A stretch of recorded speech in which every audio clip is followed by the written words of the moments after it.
As a veteran small business owner, what can we do for you? What we can all do for all veteran business owners is promote each other. My main mission was to look at tools and technology to leverage small business and give them more of a competitive advantage. My mission for Veteran Bargains is very simple: to help vets. That story in itself, to run for Vista City Council, is a journey. I think this is an opportunity to really collaborate with those gone before us. It's really kind of a labor of love. And now your host. Welcome everyone to Legal Tuesdays. We are here with Kelly, from Bagla Law Firm. We're talking about legal issues for business owners, and we are happy to have Kelly with us today, which she'll be talking to us about some issues that business owners face as we try to reestablish and reopen our enterprises. So there is some issues that Kelly and I will be discussing, and I do have some questions from the audience that have received either via email or people just text me some questions and they wanted me to ask those questions to Kelly. So I will be addressing those during the show. So one of the main issues that business owners face is what to do legally and how do we protect ourselves from the liabilities of a business. So we'll be covering today is the liability issues of business. What's in the contract? That's one of the questions we will be addressing. What are the main things we should look for in a contract, the key parts of it?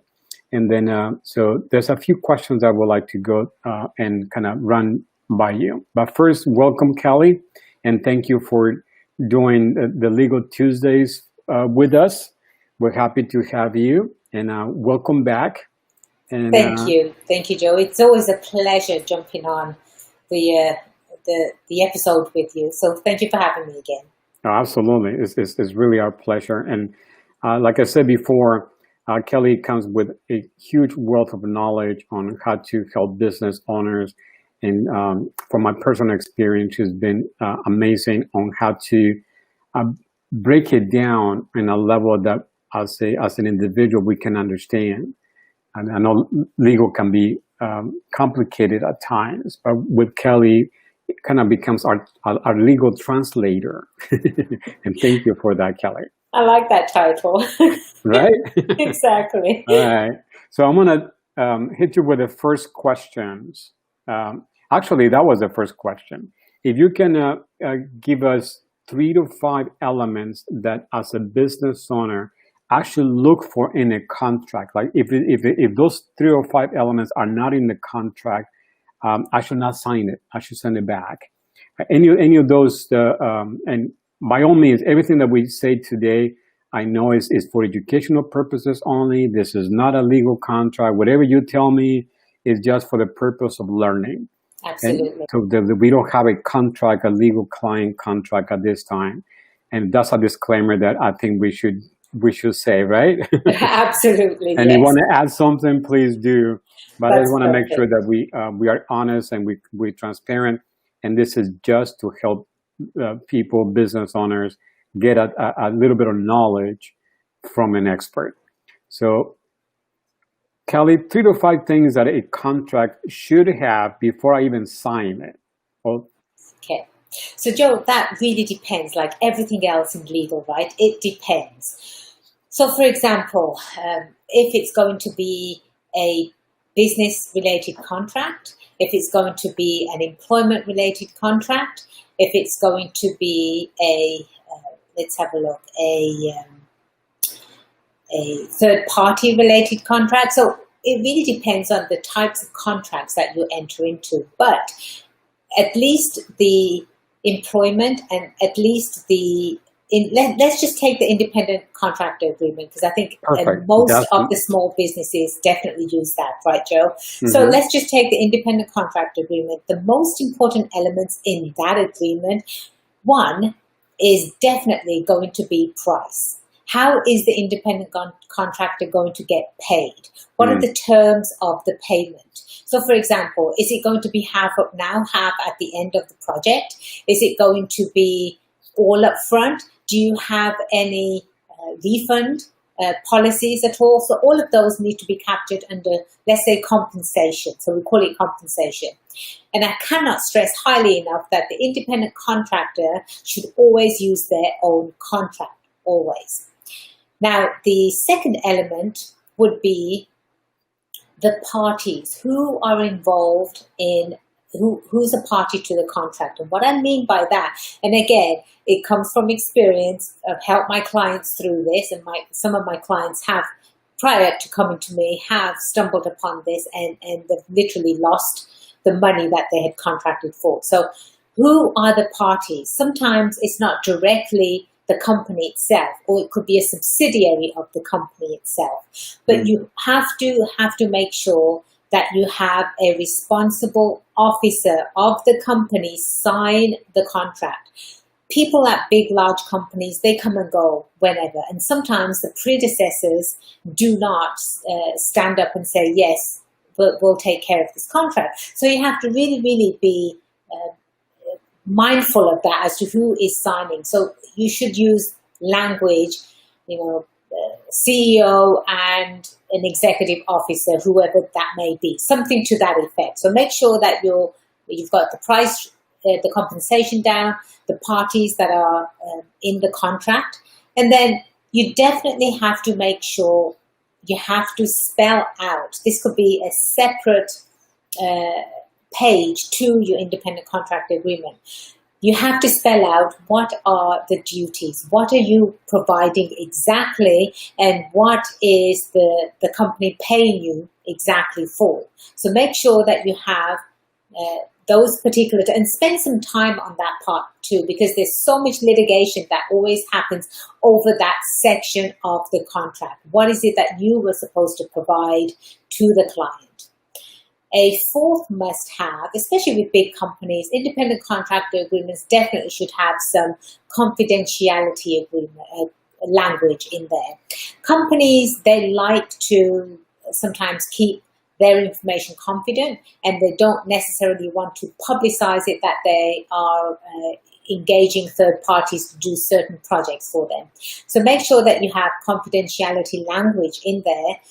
And the last and final thing that you must have is some sort of dispute resolution clause in the contract. That is going to govern if something goes wrong, both parties misunderstood, or someone decided not to pay, or someone decided not to follow through with the project, then either party can actually sue. But how is that going to look like? You can either do mediation, you could do arbitration, or you can actually go to court as well. And obviously that would take a longer conversation as to which one would be right for that particular business. But those are the 5 must-haves in a contract. Well, awesome. Well, thank you very much. Very Yes. key elements, key parts on how to set up a contract. Would you also advise on having a kind of termination clause in that event? Like sometimes business owners are very eager to sign contracts and being there, done that. And but let's say there is a contract for X number of dollars for for X number, let's say for 2 years, 3 years, and then but at some point I can no longer want to have that contract. And I believe it's called the exit clause, a way for me to kind of say, okay, I'm done with this. I would like to remove myself from this. How do I pay you out? Or how do you pay me out and end this? And so we don't have to go to litigation. I know it's going to cost me some dollars, but how do I get out of this contract? Well, that's something that you will be advising to have. That's a great question, Joe. The reason being is because, again, it depends on the type of contract that the business owner is entering into. Sometimes having a termination clause is not always a great advantage to the business partner. But let's stick with the independent contractor agreement. Now, there's the way that works, and the way the law distinguishes it completely different from an employment contract is exactly the duration of the contract. And so it's presumed as an independent contractor that you are going to complete the projects that I'm going to pay you for. But if something happens during that, you're right, what's the exit for both parties? Either they can come to a mutual agreement to say this is really not working, or they can simply say, either you refund the money that I gave you or have somebody else complete the project for me. So it's really a clause that needs to be tailored where both parties will be satisfied in this particular situation. Excellent. Well, thank you very much. That was a pretty good explanation. Okay, so I do have another question for you, and this has to do with the COVID reopening time. I know there is a lot of changes happening, restaurants moving outside, things that people have to adjust and adapt to the new way of doing business, or whatever we want to call it. But is there any type of liabilities that you would like to suggest or discuss on how to best protect themselves? That's again, this topic, Joe, could not be more timely. In fact, I was actually on Fox 5 San Diego News as a guest speaking about this very topic. As businesses do start to reopen, they are very concerned about being sued by someone that may contract COVID-19. So how do businesses open in this day and age and protect themselves as well at the same time? Now, business is highly recommended for businesses if they are, let's have a look, having people come onto their premises. It's important for them to have that person sign the waiver. The reason for the waiver is really twofold. One, it protects the customer. You're telling the customer that, look, we have cleaned the surfaces, we have disinfected everything, we've made the premises safe for you to enter. But at the same time, we need to cover ourselves too. So if you sign the waiver, that's a piece of evidence that you can hold on to in case someone comes back and says, well, I think I contracted COVID-19 from this particular location. Now, if some people don't want to sign the waivers, that's okay. You can't force anyone to sign, but you can always make a comment on the waiver that this person came into the store, they didn't want to sign, but we did tell them that we are following health and safety guidelines.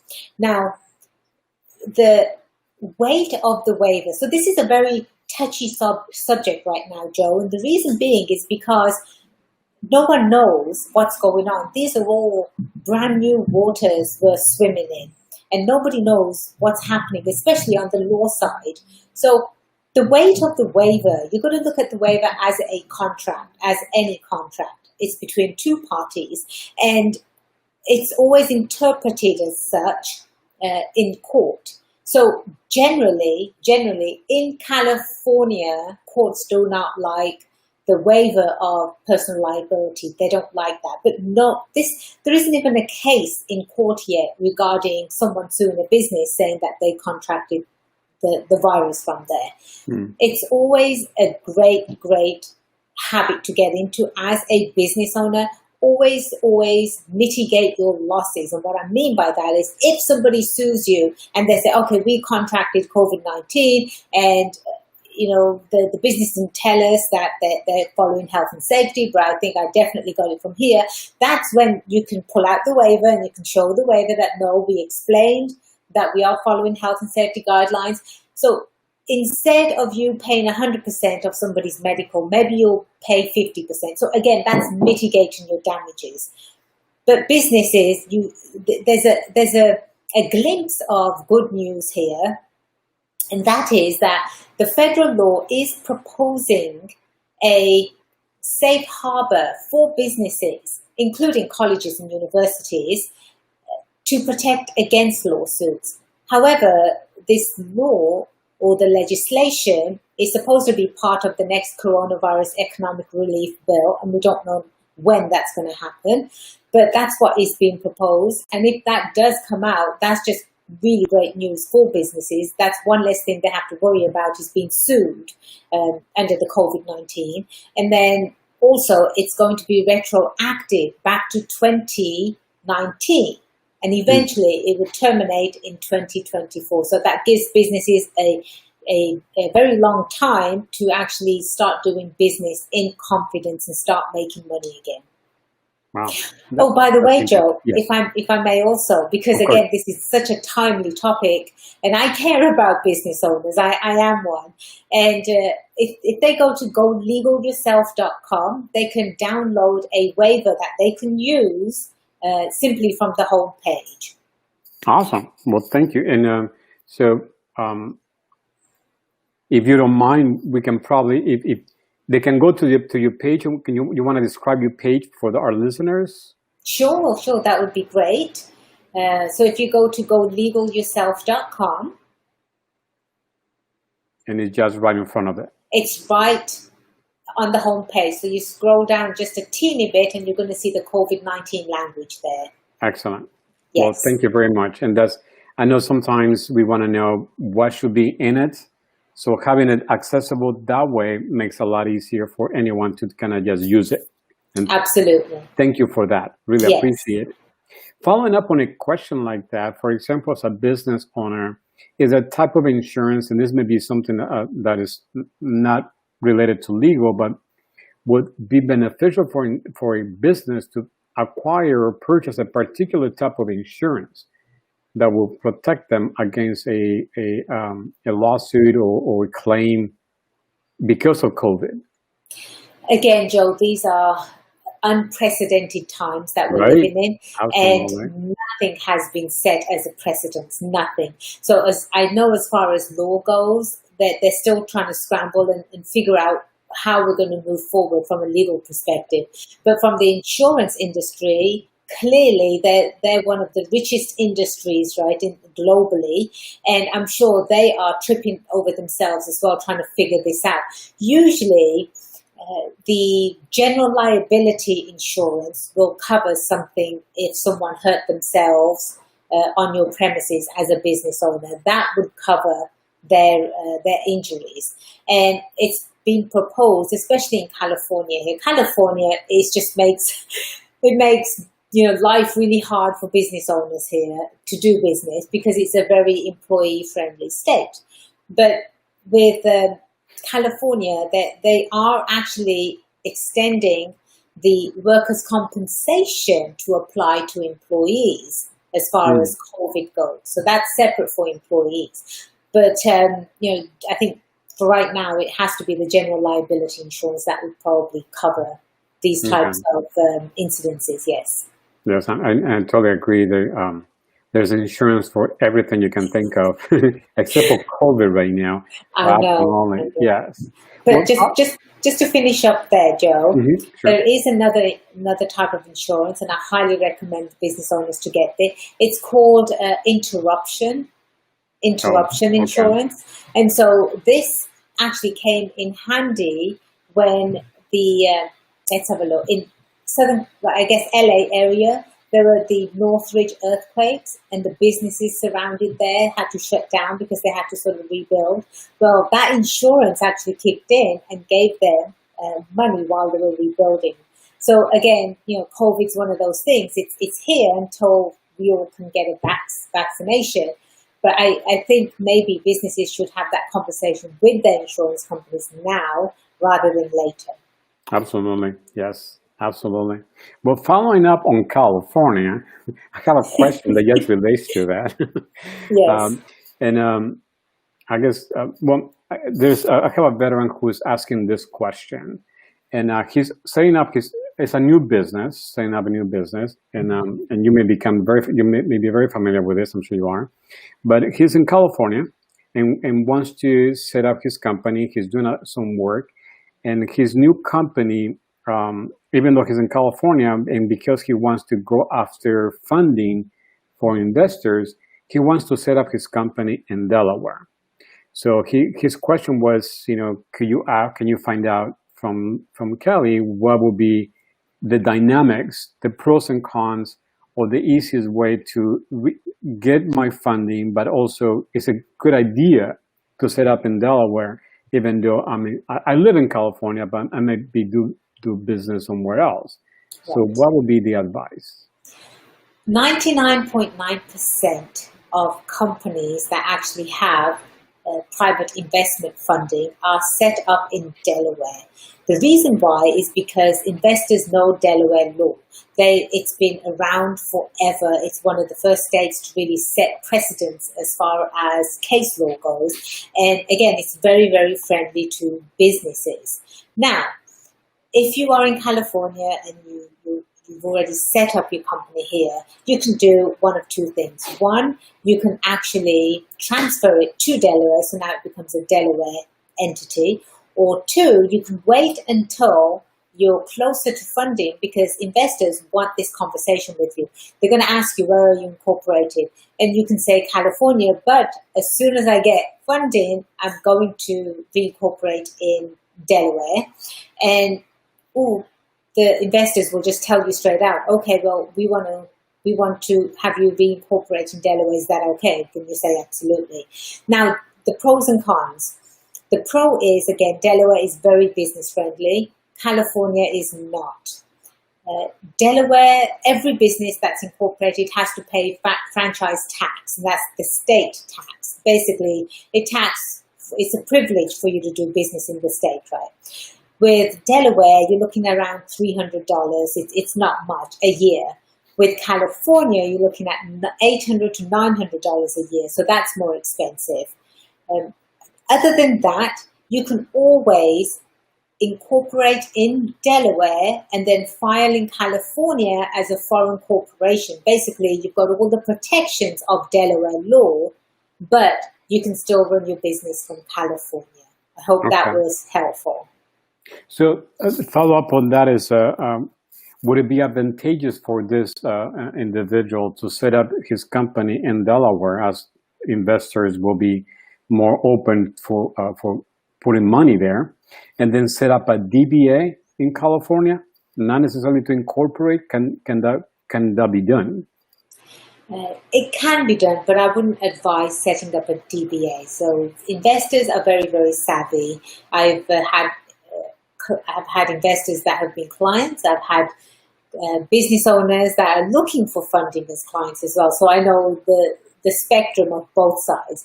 Now, as far as incorporating, if you haven't incorporated already, highly recommend you incorporate in Delaware. That's going to be your best bet right out of the gate. Again, you can't go wrong there. There really aren't any cons there.